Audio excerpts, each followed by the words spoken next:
down with deportation. Up with education. Down with deportation. Up with education. Down with deportation. Up with education. Down with deportation. Up with education. Down with deportation. Up with education. Down with deportation. Up with education. Down with deportation. Up with education. Down with deportation. Up with education. Down with deportation. Up with education. Down with deportation.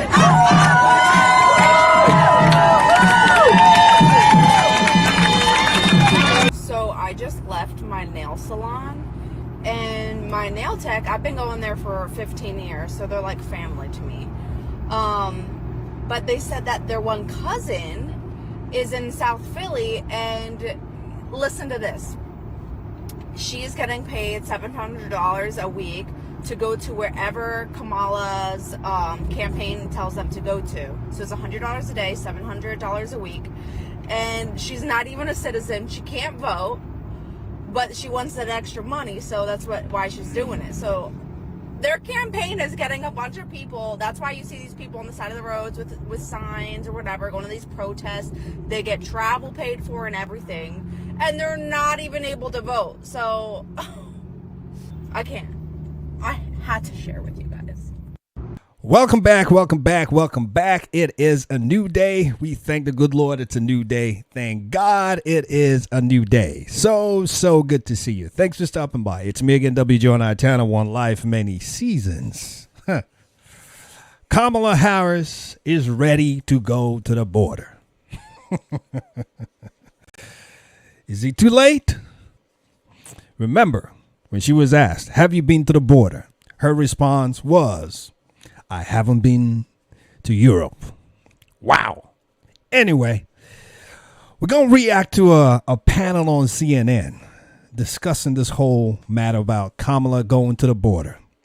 Let us just go. Please put your comments in the comment section below. Let's have this discussion. Let us go. Breaking tonight, the Harris campaign is considering a last-minute trip to the border. On Friday, during her trip to Arizona, she's hoping to change the narrative that she's soft on immigration. A new poll shows that more than half of Americans believe that Trump would be better on the issue. A trip to the border, good idea, bad idea? Good idea. Do it all. I mean, I don't have any objection to that. I think that at the end of the day, I think that people, when they have a question about substantive policy, when it comes to immigration, I mean, there's only one person who's actually serious about passing immigration law. And what I have to remind people is like conjunction junction. You remember how a bill became a law? Conjunction junction. What's your function? Yeah. And so, like, of course, she had a policy position on immigration. But Senator Langford, I do believe, was the senator who put up one of the toughest immigration bills that we've seen. It went through conjunction junction in the United States House of Representatives and Senate. And the person that killed it was Donald Trump. Is it what Kamala Harris wishes? No. Whoa. That's not completely accurate. That bill was never brought up. That bill was never brought up in the House. That bill was only brought up in the House. Why was it not brought up in the House is the question. Because Did you notice that? He said it was brought up in the House. Donald Trump killed it. Now she debunked it and says it wasn't brought up in the House. Now he's saying, why wasn't it brought up in the House? So he's saying something so confidently that is inaccurate. Why do they do this? Why do you just lie bold-face? that focused more on the process to bring people into the United States versus securing the border. And who made the phone calls to the members of the United States House of Representatives? Hold on. Okay. The bill addressed border security. It actually had a proposal to, quote unquote, shut down the border when they hit a certain number of thousands a day. That was a Republican idea that the White House adopted. And Republicans disagree with it. It addressed it, but I mean, it addressed both sides of it. A lot of Democrats hated it, but Republicans hated it more. And here we are. So look, we argue about this bill all the time. We are where we are. We showed the poll. She's down on this issue. Going to the border is not going to fix that. I don't know if you all seen the video. There's this amazing video of her from a couple of years ago out chanting, down with mass deportation. Doug was right behind her chanting along. I mean, her views on this are so obvious. Going to rallies and chanting, running on it in 2019, 2020. I mean, we know where she is on immigration vis-a-vis Donald Trump. Going to the border is not going to change that. The American people are going to see him as tough on it, tougher than she will ever want to be on it. They don't trust Democrats on this issue because of the last 3.5 years, the day one executive orders, and then waiting until the shadow of an election to try to pay some lip service to it. It's not going to work. Scott, I don't disagree with some of the things you said about lip service or how it's going to play out. But I do want you to understand the simple fact is that Kamala Harris is the person who's actually saying that she will sign a piece of legislation. The Republican Party bastardized people such as Marco Rubio, the Gang of Eight. Have we not been here before? That they literally excommunicated from their party for trying to come together on comprehensive immigration. I think that this is nobody believes she's going to be tougher. One of the things about this moment, I mean, the Harris campaign has just been trying to kind of float above it all, to float above the immigration arguments, float above some of the nitty-gritty details on some of this policy. But this shows that they realize they have to do something. One of the other things that happened today, though, is that we got some crime statistics showing crime is down. Again, this was also going to be something that Trump wanted to run on Harris against. But the statistics are what they are. Yeah, I think you said it in the last segment. Even though you said vibes don't necessarily win election, I do think that vibes very much contribute to how people feel about issues, whether it be real or whether it be imagined. And the reality is, in most people's minds, they feel like crime is out of control. Like, I'll take my. It's much more than just feelings. People are not just feeling that crime is out of control. It is out of control. It is out of control. City where I'm from, Detroit, as an example. When I was growing up, the level of crime in Detroit, I mean, Detroit was always in the top 3 as being one of the most murderous cities in America. 600-700 murders a year, easy. It's maybe half that now, okay? And I realize, though, the population has decreased, and that's part of it, but the approach to safety is so much better than it used to be. But unfortunately, between social media and people passing around violent videos all the time, no matter what those statistics say, I still think it roots in people. Because it's happening. Passing videos all the time?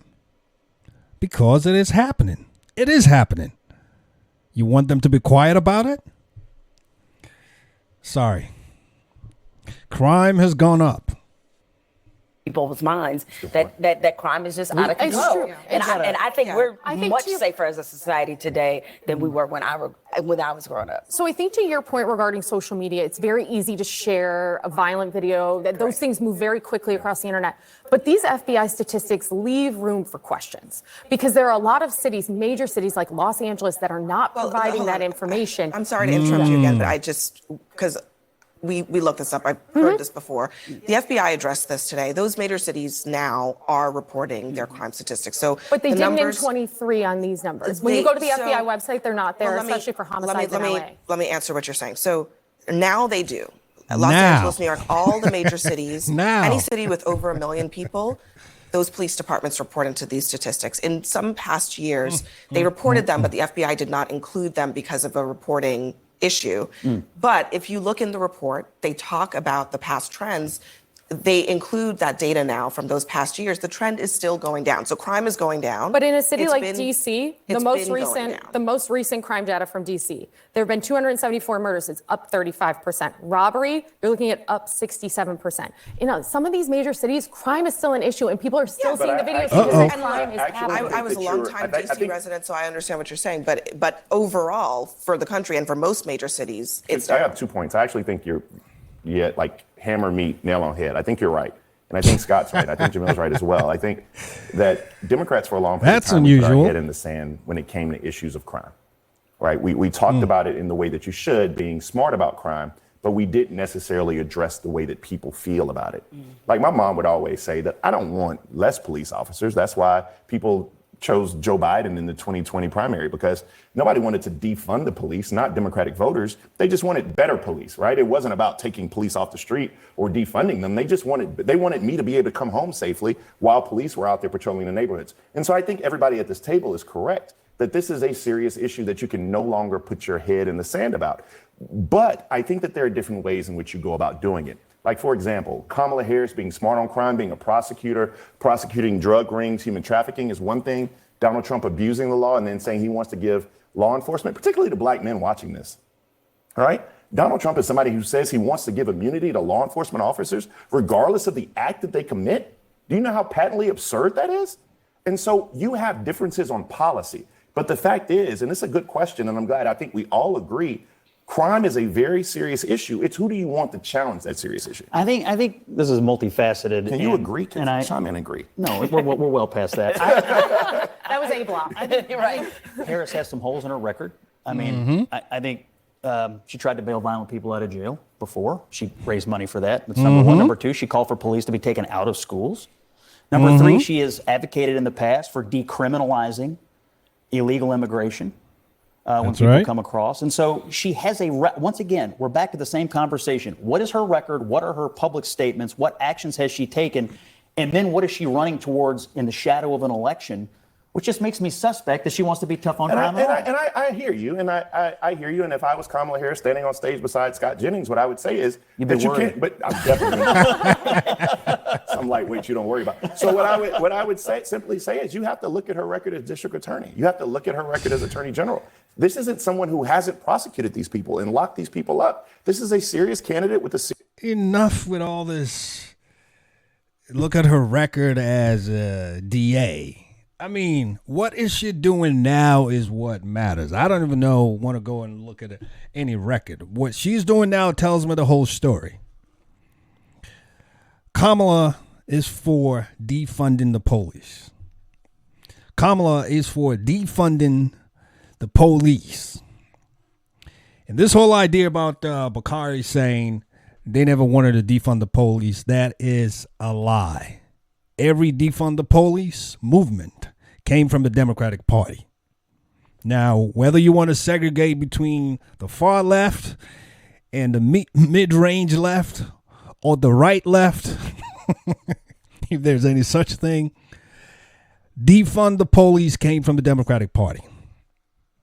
You can prove me wrong. Please put it in the comment section below. I can't think of a time where that statement came from the Republican Party.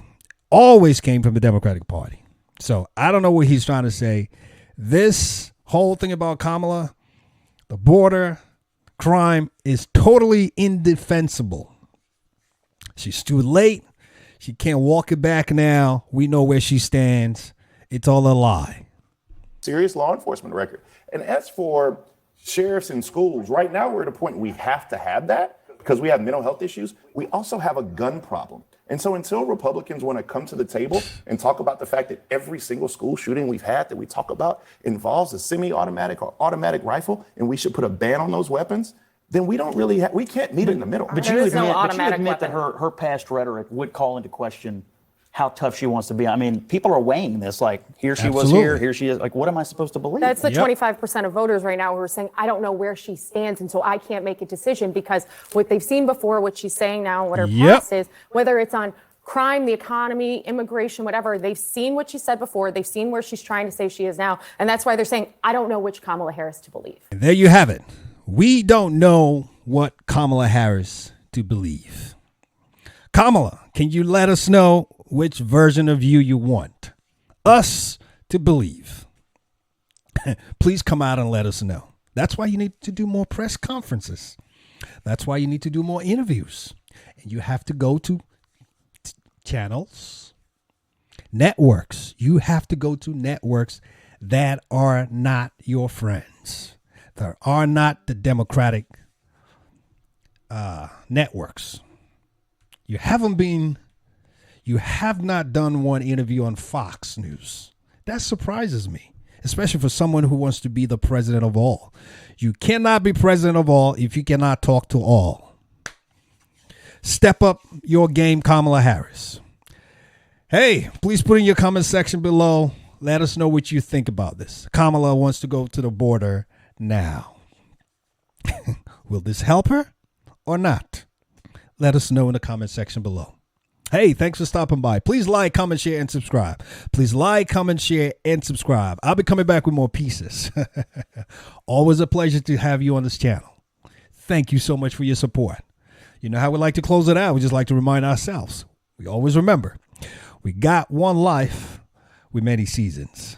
So let's make the best of it. God bless you. Keep smiling And I'll see you soon. You take care now. Bye for now.